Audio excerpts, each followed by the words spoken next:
Welcome to Adopting Zero Trust, an independent podcast that dives into the world of zero trust and tells the story of people who are adopting it. Throughout our series, we'll investigate why zero trust is becoming a critical concept for cybersecurity.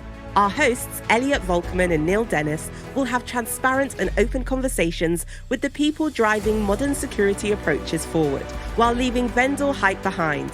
It's time to remove implicit trust and buzzwords and get to the root of the movement. Hello, everyone, and welcome back to another episode of AZT, or Adopting Zero Trust. I am Elliot, your producer, alongside your actual host, Neil Dennis, and a wonderful guest, which comes from a company which I know absolutely all of our listeners are going to be familiar with, and frankly, we'll be able to speak to a myriad of topics that just are more than aligned with zero trust, but in general, modern cybersecurity principles and concepts. That being said, I'm going to hand this off actually real quick to Neil to give a little bit of introduction to passkeys, maybe what his perspective is, and then we're going to hand this off to our guest for a proper introduction. Yeah, sounds like fun. I will be very upfront. I love them. I hate them when I lose it, obviously, but I've always been a fan of hard-coded stuff like that to carry around with you and lose. But the fun thing with Yubikeys and things like that, aside from the wonderful MFA-esque approach to life with the key that it supports and digital MFA versus physical MFA, I like being able to plug and play and get to going. There's a reason why password managers are so successful on the digital side of the house, and there's a reason why Yubikey is so successful and all the variations therein. I think they make a wonderful statement on your keychain, especially when you've got 8 of them all lined up. But yeah, I'm a huge fan of this. I think they make the world a lot less complicated in the password world when you have them applied the right way. And I think they are a great stopgap to a lot of the starter package of security concerns that we have out there. And for the listeners in general who may not realize what this actually is, it's a literal physical device that you take around with you and plug in, get your little one-time password MFA type thing to log into it, if you will, whatever you want to say, and authenticate, and then you're good to go for the most part to certain things. You remove the key, you're done. It's like military CACs. For those of us out there who've ever used those, very similar concept, except smaller, easier, and nobody asks to see it when you go through a gate. So. Perfect. All right. So I think Neil incidentally or sort of spoiled who we're going to be discussing these topics with. But to make sure that we don't kind of gloss over that, Derek, maybe you can give us a little bit of introduction to yourself, where you're currently at. And then I've got to also, of course, bug you because you've got some pretty cool companies on your history there too. Oh, well, thank you. Yeah. So my name's Derek Hanson. I work with Yubico. I've been here for a little over 8 years now. It's been a phenomenal journey, getting to work on building not just how the Yubikey works as a product, but where the Yubikey works in the ecosystem.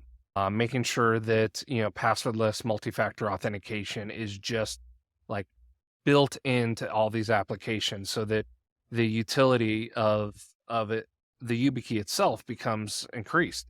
Because I think what you just said, Neil, a key part of that is like, hey, can I just sign in? Can I take a physical device that I have control on that sits there that lets me just access my applications? So I work at Yubico specifically around the standards, how the FIDO policy protocols get built, our alliances, how we work with partners to make sure that these open standards we've just built actually end up in product that we can use day in and day out.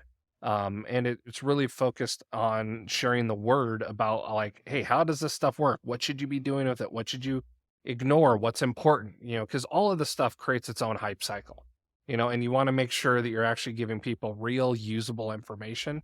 And so that's kind of that role there. And I think that's what brings us here together today to talk. Love it. Yeah. So that is exactly the focal point that we'll probably go into. Again, if you're a listener to our show, we'll start somewhere, we'll end off on, an entirely different planet. But before we kind of go too far into the world of passkeys and some of the pretty advanced stuff that y'all have been at the forefront of, I'd love to maybe hear a little bit about your journey and, what brought you there. You've got a pretty long, time over at, Yubico, which, in our space, that many years, it means something to be at a company that long. Obviously, there's a lot of value, and, what they're putting together, and obviously you've got a lot of faith in what they're doing. But maybe even before we get to that piece, obviously you cut your teeth in the IT world. You have some significant background in solution architecture, but you've also done some identity work as well for a rather large organization. I don't know if we're name dropping, but I'll edit that out if not. But over at Costco, at least for a year, until you ended up and really built that trajectory over to where you're at now. But I just love some visibility into like what that pathway looks like to get to where you are today. Yeah. So I can be long-winded, but let me keep the story to like a reasonable amount of time here. So I grew up in a small logging town in Washington, and the reason I bring that up is it also happens to be the area where Bill Gates had a summer home. And so we grew up in kind of the shadow of where he had a summer home out in the Hood Canal in Washington. Beautiful place, but it was always like, it felt like you were in the shadow of Microsoft as a young kid, really wanting to learn technology. And so I got this experience where I was able to work at the local school district, and I'd run 30 odd miles of Cat 5 by the time I had my driver's license, and was involved in just really this great opportunity to learn the technology. And so that started at a very young age where being enamored, seeing like Bill Gates, a Burger Master in town, evolved into pursuing computers. And it was really just this passion around how they work, how to get in. And for whatever reason, I was in identity from almost day one. It got involved in a NetWare migration over to Active Directory. And these are when it first came out. Actually should have been Windows Advanced Server at that time. So it's crazy how long this journey has been. But to that end, where you're talking about identity and architecture, I actually did some work in a security space, and somebody joined the practice that we were at, and I got involved, very heavily focused on identity. Worked with companies like Ping Identity, deploying their federation services for their customers. Worked with companies like IBM and some of the work they did in the automotive space. I'll leave all the customer names out because that's their world. But really, the journey of it was getting a chance to see some of the largest companies in the world deal with some of the very complex situations on actually signing in. And trying to figure out how to make that easy. So part of that work ended up where I landed at Costco for a couple of years, about 18 months, and left their enterprise architect before to come join Yubico as a young startup and really work on a very specific technology focus. But it's always been about, how do we know who people are? How do we make it easy for them to sign in? How do we make it secure? And these are the foundations of the MFA projects I had done for years at the point before joining Yubico, but it was focused around everything I didn't realize I was going to be working for the next 8 years. This was as Zero Trust was just a concept and starting to be talked about in small rooms. It was as MFA was these things that we were doing to people, not things actually protecting ourselves. So, it's been an incredible journey. But it's all been identity focused. It's all been around, how do we make sure we give users the right way to sign into the systems they need to at the right time? That's incredibly impressive, especially since you accidentally found a narrow piece of that cybersecurity world kind of from day one, and it's led you to where you are today. So I feel like Neil won't shun me for kind of calling this piece out, but of all the companies that sort of align or can slap Zero Trust on their product, obviously you all are definitely on that top of the list where, I'm fine saying, yeah, it's not like a VPN. You also just clearly allow for that concept to sing true. So I think that is where I'm going to actually hand this off to Neil, where we can have that conversation where, how are you all navigating? You've been there. You've seen like how standard systems allowed for access and identity, but you were part of the pioneering group to now have to navigate as the perimeter just doesn't exist anymore. Everything is blurred lines and all that good stuff. But this is where I'm going to hand you off to Neil. You get to have that conversation and dig into that rabbit hole of how this stuff all functions in the Zero Trust world.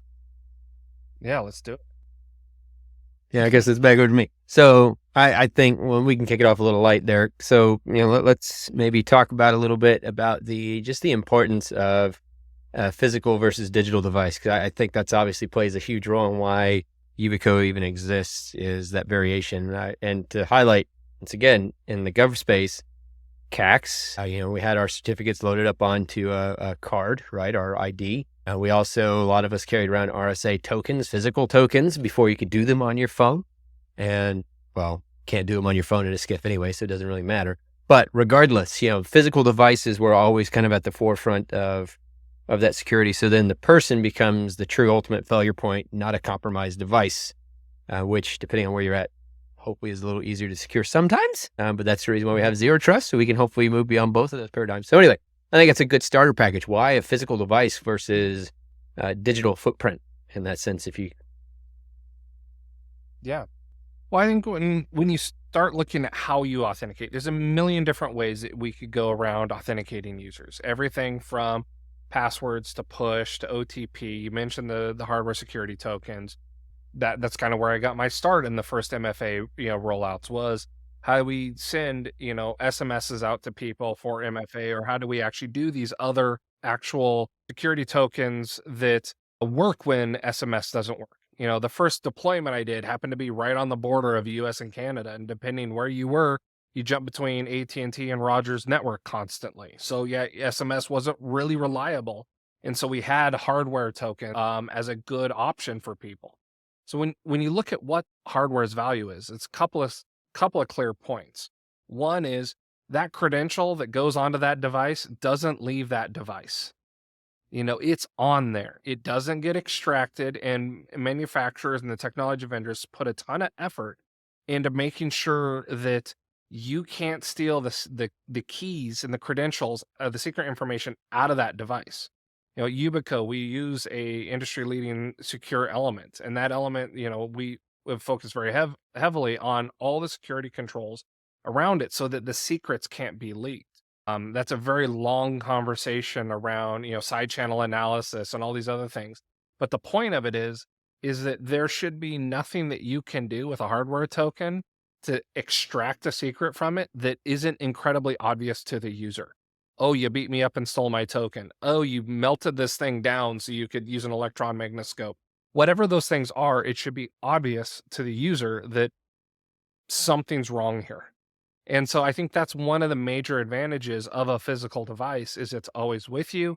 It's very evident if it's been tampered with, and you can bring it wherever you need to go. The challenge on the flip side of what you were calling that digital side, if it's in software, I don't know where it's been. I don't know where it's been copied to. I don't know if somebody took a copy of it because they got into my account. I do not have any sort of provenance information around that software credential because it could live anywhere. And so it's really hard to establish trust in something that's not trustworthy in these high assurance scenarios. I think I personally agree with all that. Otherwise I wouldn't be using one. But that being said, I think there's a couple of key things in there for the listeners to unpack a little bit. One, we talk about the provenance. We talk about access to the device and what that looks like. So, I think that's why it took me a while to get rid of my RSA token in particular, because, you didn't have to just use it on a government system. I had apps that I could use it for other stuff, which was very wonderful. The only downside is I can't plug it in like a YubiKey itself. So there's a hindrance there. But long and short, to your point, I could take it with me. I have apps or had apps on my system that didn't require internet to enable, but they did require some kind of MFA response, right? And so having an offline option, like you also mentioned, network latency, things like that, or even the network itself is untrustworthy, right? There's a lot of things that, like for my YubiKey, I use it as much as Elliot loves VPNs. When I do travel abroad, I have a VPN service, a couple that I use, and before I even log into the actual internet itself, I can authenticate to the app on my laptop with my YubiKey, whereas in other cases, you'd have to actually log in, then enable, and then go, and there's all that handshake stuff that goes on before, right? So for me, that's a big piece of the puzzle, is having the option to be offline, still get things spun up, and then go online, especially with other security protocols and things like that. And then the other piece, to your point, we had a wonderful discussion with a gentleman who owns a cell phone service provider, a cell phone service company, talks about, cell phone takeovers and things like that. 99% of the people who use MFA have something loaded up on here through pick a flavor of auth, right? And the fun thing about that is, like you mentioned already, I get access to the phone, I at least have one step closer to getting access to the rest of your MFA, depending on how they're established. If your re-up for passwords is set up through your phone for a PIN, congratulations, easy as peasy right there, I'm done. If it's set up through email, I could probably eventually get there as well. It's just layers and layers that are easy. If I take your Yubikey and I find out it's missing from my keychain, that's it. I change it, I de-auth it, and I'm done. It's as simple as that. I don't have to worry about the other 500 things. I just get a new one, re-auth, and I'm good to go usually. So for me, those are the big pieces of that puzzle. So that's pretty good stuff. Curiosity questions around how you start to see this play into more of the more enterprise authentication methodologies, right? So there's a lot of people out there that are reliant on more traditional digital footprints for MFA. But if we think about the IT spectrum of the house, how important is it to remove that digital footprint and apply a physical piece for you in your mind? So that way the IT side in particular gets a little closer to that more zero trust or more secure environment that a digital footprint would kind of, in the long run, kind of mitigate a little more. Well, I mean, if you're thinking about zero trust, and let's just unpack what that is for a moment here. It really means that as a system, I'm not trusting some other system's authentication session. I didn't get on the network and just magically have access to everything. It is, I've authenticated the user at the time that they showed up to know that this is who they claim to be. We're not trusting just being on the network as a valid signal. And so what that means is you need to have good, easy to use, quick, strong multi-factor authentication. And I emphasize the quick because the benefits of not using zero trust and just relying on the GUI core of a network to just allow access to anything is that I don't have to authenticate my users very often. And so if we're going to change user practice to where we authenticate you as you cross a new boundary and we make those boundaries smaller and smaller, we need to make sure it has minimal impact on their use case. And that's the entire scenario around FIDO2. FIDO2 is a passwordless multi-factor authentication protocol that was designed as the smart card capability that you mentioned in the PIV, which is how they sign electronically. It's designed to take that capability and stick it into web scale and web format. How do we sign in securely, prevent phishing in a scenario where the user doesn't have to be responsible to know exactly what's going on, but the system takes care of it? And it's got good, strong credentials that then actually meet the bar for multi-factor authentication. I bring that all together as if a user is going to sign into your system, they need something easy, fast, secure, and to sign in so that they're not hitting user experience hurdles in trying to access their applications. So the key parts in my mind here are getting a good authentication protocol paired with a good user experience added to each of those checkpoints where users now need to authenticate. We can no longer afford to have bad user experiences because you only hit it one time. No, you're going to hit it lots. It needs to be fast and it needs to be quick. So I think that's kind of in the vein of where you were trying to head with that question. I think for all of us, the benefit of strong, easy to use authentication is that we don't get saddled with a bad experience when we're trying to sign in. But we can also rely on the hardware because the hardware can attest to its properties of how it's protected the keys. And so we'll move the security bar forward as well as the usability bar. And that's a pretty rare experience in my time.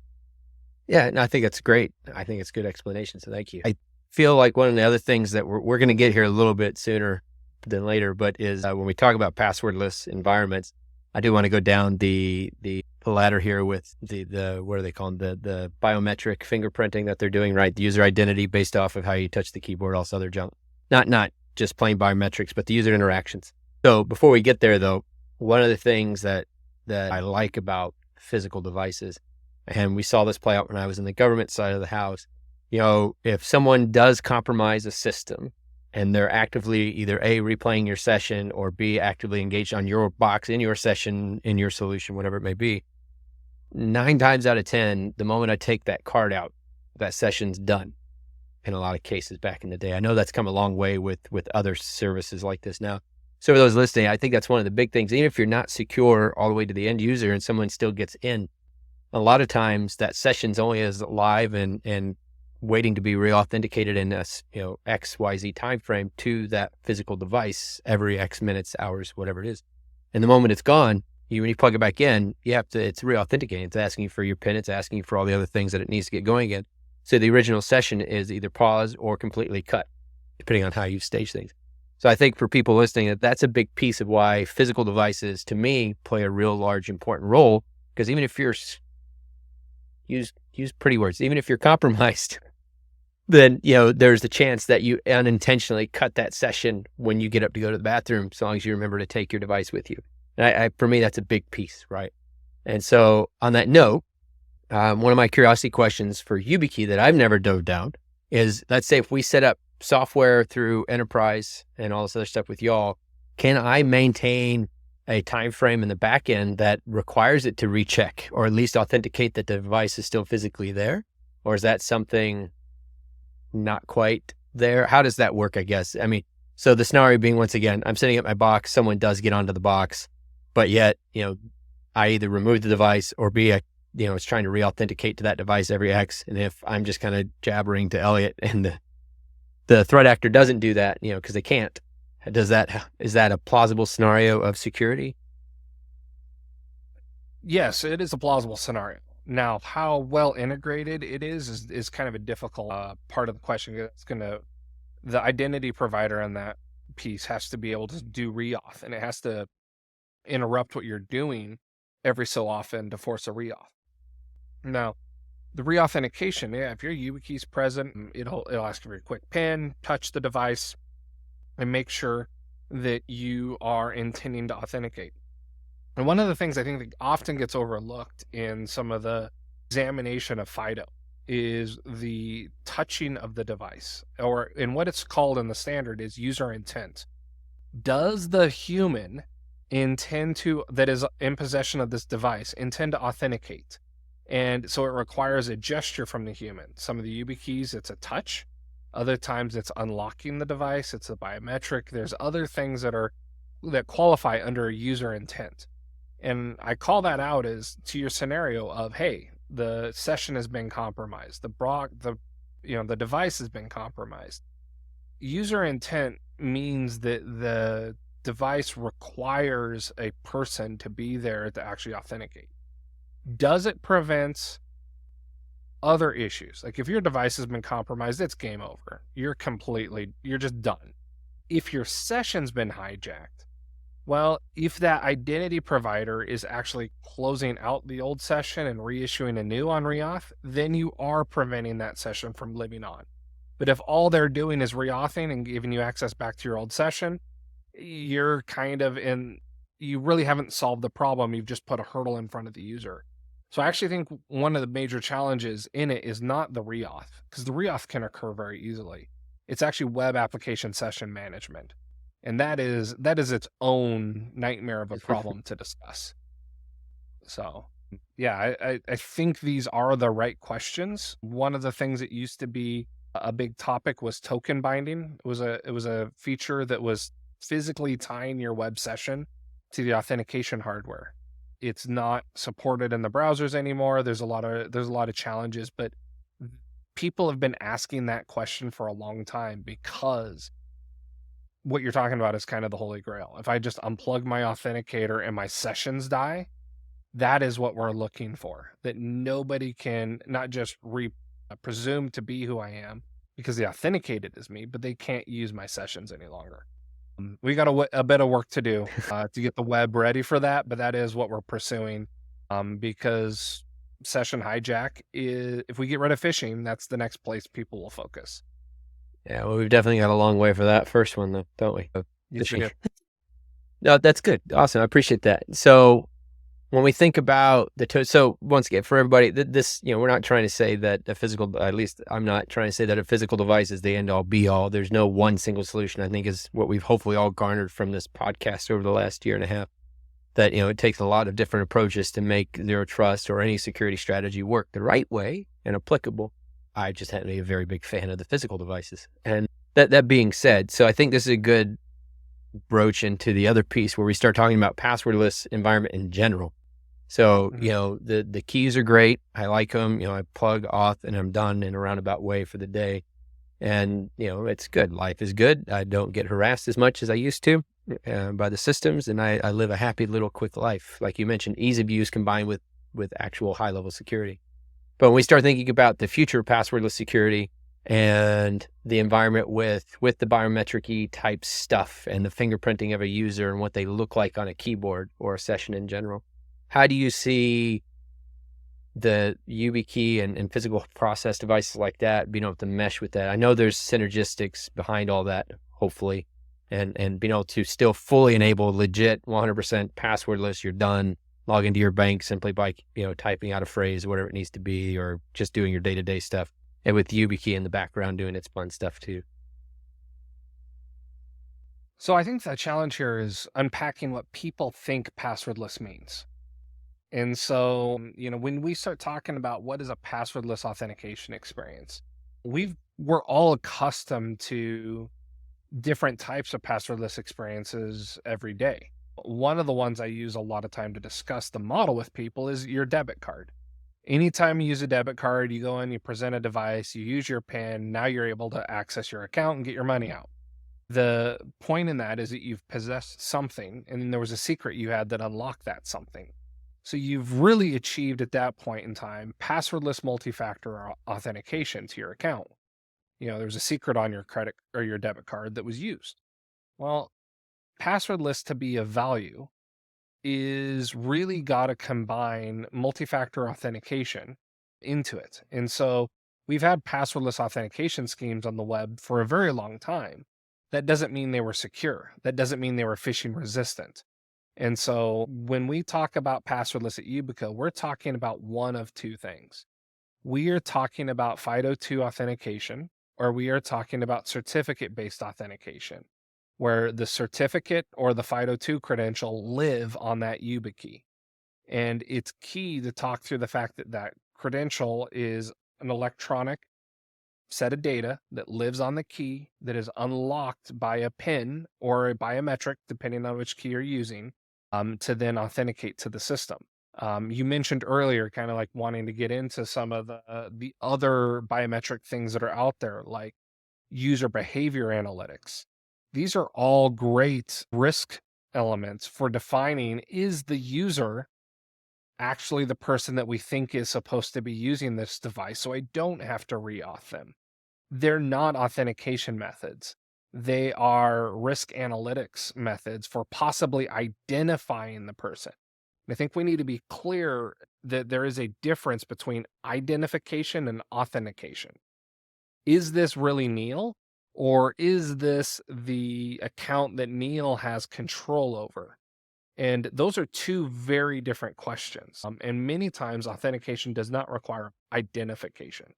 And I want to make sure that we don't blur those two as we're talking about it, because when people are talking about behavior, they're really identifying, is this the same person that we've seen before? And that's identifying. That's not authenticating. That that biometric is a probabilistic match, that this is probably that person. And to what level of probability are you willing to trust? It depends on the system. But why trust something that's probably Neil when you can trust something that's definitely the account owner? And so I think that's kind of how I look at that. What do you think? I think it's great. That's honestly, that's the first, I think, succinct perspective on the two different sides of the house, because there is a group of people that, thank you for reminding me of the word, by the way, behavior analytics. See, I can't even say it in English. I speak Spanish too much. Flip words around. That being said, UBA is being tossed about a lot by some entities as an authentication, not the other way around. So, when we see about the promises of a passwordless world, whether it's at RSA or Gartner or pick a flavor of the day, I think you have two approaches. You have people who live the authentication world like you're in right now, and then you have people who are doing identification with UBA, but they're treating it like authentication as a some kind of potential panacea for the end user to never ever have to type in anything other than what they want to type in ever again, or use any other devices is the way that a lot of some preach it. So your distinctions, I think, are very valid and a very appropriate line in the sand for how that should be treated. And so back on the other side of this, being able to use multiple echelons, multiple layers of approach, right, to get that closer to zero trust, or to even more aptly, bring the fidelity level of what you're doing with who you're doing it with and what devices, all that stuff, echelons higher with both pieces of it coming together. So thank you for the distinctions. Like I said, you're literally the first person that I've asked this question about that didn't treat it as part of the authentication piece, but so much as the identification side of the house. So that's cool perspective. Oh, thanks. I think this comes down to just looking at the problems for a very long time and realizing that anytime there's a new trend or anytime there's a new thing, everyone wants to be included in that hot new thing and be a part of it. And the reality is we all have very different and complementary roles to play. And what gets dangerous is when everything becomes that nail for the hammer to hit. And so we have very good technology that needs to be in part of the portfolio if you're building a system for users to sign in. These are things, whether it's UBA, like you mentioned, or it's VCs and credentials that sit in wallets on the DID side of things. There's a whole nother front we could go down. Everyone wants to be part of the authentication stack. The problem is when you look at the broader account information, when you're trying to deal with identity at the account level, it's not just the authentication of it. It's how did that account get registered? It's how does that account get recovered? Is that user the same person? And you start looking at a life cycle, that's when these other things start falling down as to what do I want to rely on for authentication? What prevents phishing? What helps me recover the users in a phishing resistant and self-service way that's simple and easy to use? And how do I actually get to a place where my system stands on its own without having to man a fleet of people across the globe so that they can come in and do account recovery? These are hard challenges. And so we need to make sure all these components work together for identification, authentication, authorization, and all the other A's that are a part of identity. So I could soapbox on this for way too long, but I'll pause. You got 18 plus minutes, buddy. I ain't got nowhere to be at the end of this call for at least 15 minutes. Oh, that's dangerous. You shouldn't give me an open mic like that. Hey, this is your platform to share and have fun. I listened to one of your other podcasts a little bit early this morning from last year, or maybe the year before. It's before you moved into this role when you were still doing service delivery type stuff. And so this is where I'm getting some of my curiosities from, by the way, is straight from you anyway. Oh. That being said, no, that's good stuff. So back on track. Yeah, when we think about the layer that the physical tokens provide, we think about the roll-up of this, I'm going to kind of bring us back into the IT-specific world, so the Cat5 pullers and the server farm guys and gals. I focus on that because I think where we're at from an exploitation level globally, like what's being targeted, yes, phishing, mouse spam, the end user is still definitely very much targeted. But with the way we look at certain exploit packages, there's been a larger uptick in server-based type things over the last couple of years, whether because of new vulnerabilities or just because of focal points, because of bang for your buck with ransomware and all this other fun stuff. So, for me anyways, and question will be if you feel similar to this, at least focusing on staging things and getting in the right direction with the passwordless environment, I think from a scale of economics, at least initially, your bigger bang for your buck is with the IT people to get started today, especially in larger enterprises where you've got to validate the package, you got to validate whatever updates and things like that are, but they need to come from that trusted resource, not just the physical persona, but the digital persona as well involved. And, there's a lot of things that manage both of those aspects already. But when we move towards passwordless environments and giving that IT person or the patch management team a little ease of use for authentication, do you feel like from a starter package that might be a good place to really focus if you've got to pick as opposed to the whole thing? You think that there's a little bit more impact there, or do you think focusing on end users is more impactful first? Like actual just, whoever sitting at the computer looking at YouTube all day. I think I would change the perspective slightly on the question. Instead of it being which user group, I would look at it as an organization. And what I would say is elevating up to the organization level, you've got really four major buckets that you could talk about in any enterprise. You've got your end users. Everyone talks about the end user multi-factor authentication, because especially in the Active Directory world, if I owned your session in Active Directory and anybody else has logged into that box and I'm able to exploit LSAS and get a credential, now I can privilege escalate and move laterally. And it became this game of moving through the organization. So any foothold was a dangerous foothold. In a cloud managed environment, it's slightly different because we're not relying as much on things like Kerberos that have these really symmetric key assumptions built into the protocol. So end users are important. I think they're one leg of a strategy. I think another leg of the strategy is exactly what you talked about, which is privileged accounts. How do we make sure that the people that have access to the keys of the kingdom are doing things simply and securely as well? We can't impede their progress. We can't do that. But the other third leg in there is actually service accounts and application accounts and all the rest of these things. Because if we're going to truly go passwordless, we now end up with, well, what about all these accounts that run on behalf of somebody or do this other application and batch and process? So I think all of those three require a very specific strategy. And that fourth bucket was possibly, as a business, you exist to serve your customers. So where are your external identities, whether it's customers or vendors or suppliers that have access into your environments, and whether those are applications or networks. And so you end up needing to have strategies for all of them. The only reason I kind of wanted to flip the question is I don't think you can actually afford in this world to go either or. I think you have to have incremental steps and strategy across all of them in parallel. If you've got the same password being reused on multiple service accounts, you're going to get popped. If you haven't rolled out MFA for your admins, you're going to get popped and it's going to hurt.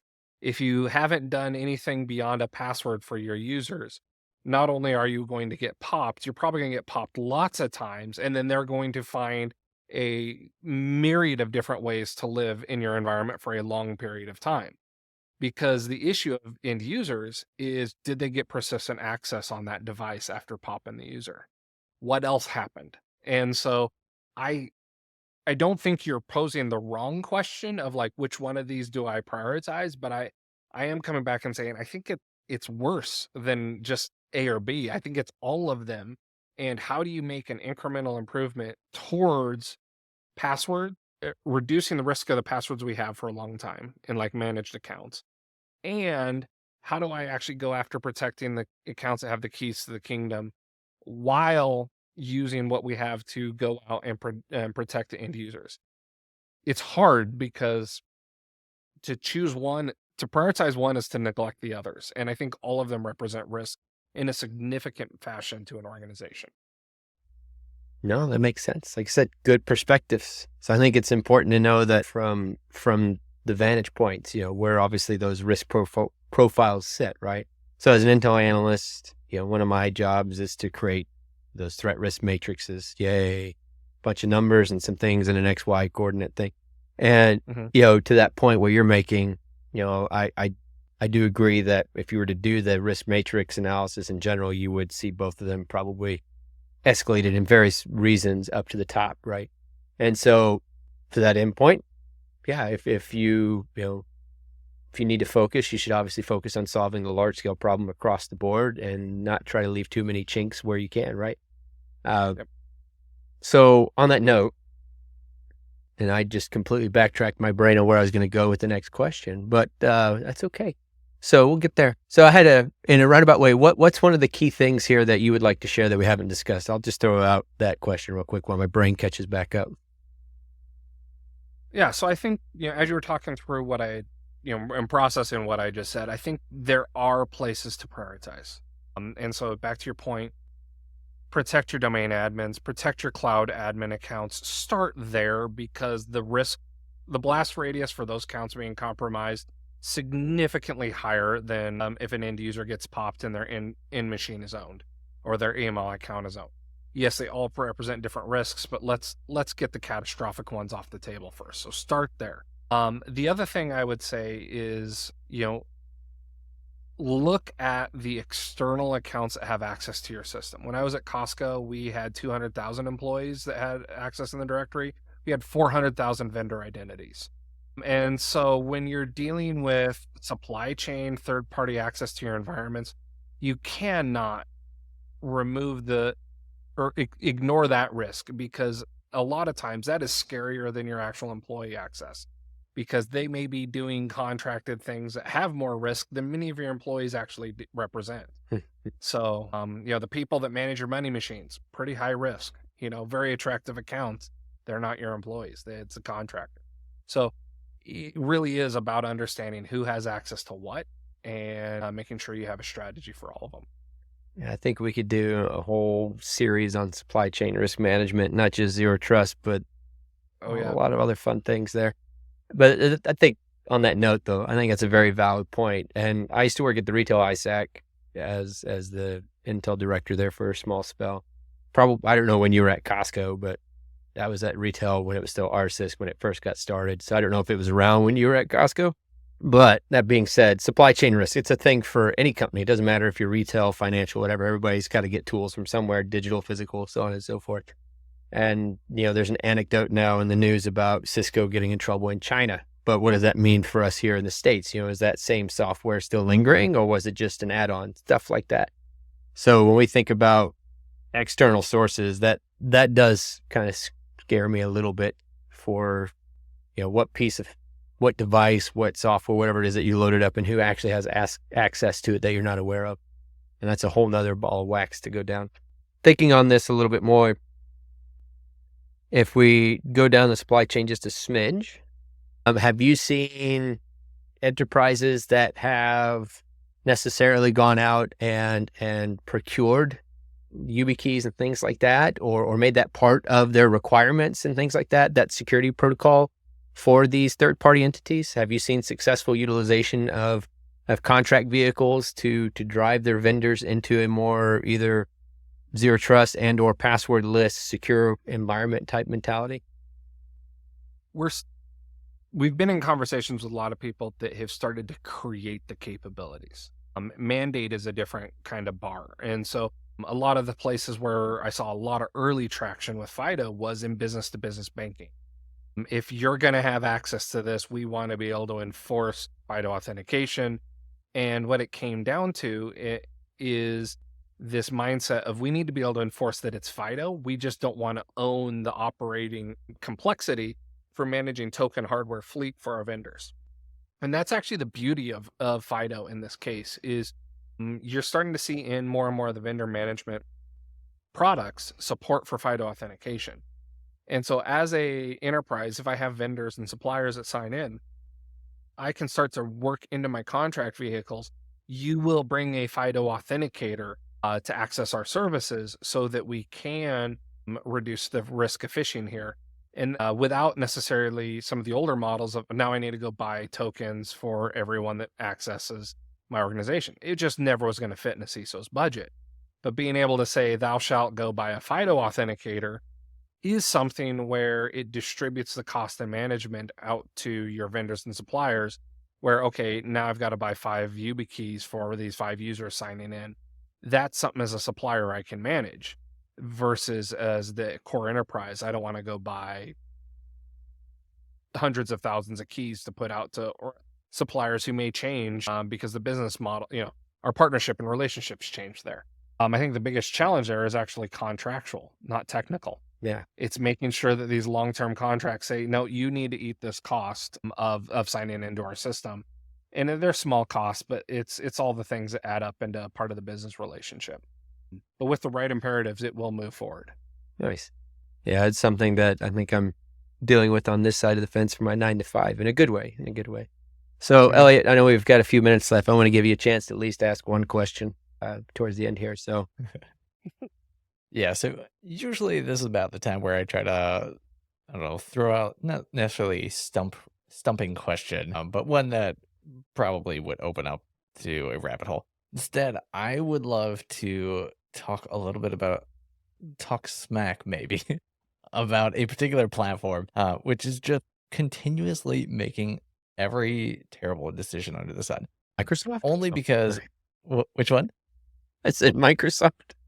No, come on. No, it's way worse than that. So I will hone this into this conversation in particular. So obviously 2FA, multifactor in particular, it comes in a lot of different flavors, and we already addressed that SMS based is not the best choice, but it is a choice. And if we have one choice and that's it, fine, cool. But I'd love your perspective on, outside of maybe it being a cost savings for a certain company that has a blue bird for a logo, that made the pivot to only allow that free option. What do you feel like the risk outcome might be out of a situation like this? Obviously, again, there is still multi-factor available, but if you're gonna completely lob off an arm that was a little bit more secure in nature, well, actually, no, I think I might have that backwards. It was less secure on the SMS side, but they were reducing the availability because the user experience. That's probably the better way to position that. I had that backwards. So what is your perspective on that? Maybe like if we're looking at it from like a risk reduction perspective, do we feel that the amount of people that got cut off from SMS maybe went to an authenticator app or something like that? Or yeah, I would just love your perspective. As somebody who's managed MFA deployments, the way that went out would have never been a strategy or a plan that I would have gone with. However, I am actually very pleased to see that it went out the way it did. The faster that we get rid of SMS OTP, the better. It's not even a picket fence of security. It is really it's this false sense of that I've done something, and that it continues to be okay. You talk about SimJack, and you talk about all these other places where SMS OTP is what stands between people and their accounts. It's dangerous. And then if you're talking about I'm operating the infrastructure that is sending out this SMS OTP codes, like why? Spend the money, just shut it off and spend that money and develop something with support for FIDO2 and WebAuthn. Your users will actually be secure. You will save money in the long run, and you will have improved the user experience. The worst user experience out there is one of the banks that I deal with, where I have to provide my password twice because when I sign in the first time, it uses my username and password. Then it sends me an OTP code. I have to bring over that OTP code and type my password in again to sign back into this bank. Like, why? What am I doing? I've cost a ton of money because every one of those SMSs you're paying for, and that's the legitimate ones. And then you're dealing, and we haven't actually improved security. So, if you've got my password in the first place, getting SimJacking my phone is probably not all that hard. Getting it transferred is probably not all that complicated. So, I mean, the problem we have here is it looked like a bad idea because of how it was rolled out. It was a great result for security in the long run, which is let's rip out this stuff that is giving us a false sense of security. And honestly, the only people that win in the SMS OTP game are the telco providers that are charging you to send that SMS code. Every single time if I'm doing a password spray attack and I'm just slamming your directory with all these username and passwords, there goes 3 cents. And how hard is it to hit you with 100,000 requests in an hour? Well, that starts to add up to real money out of your IT budget for what?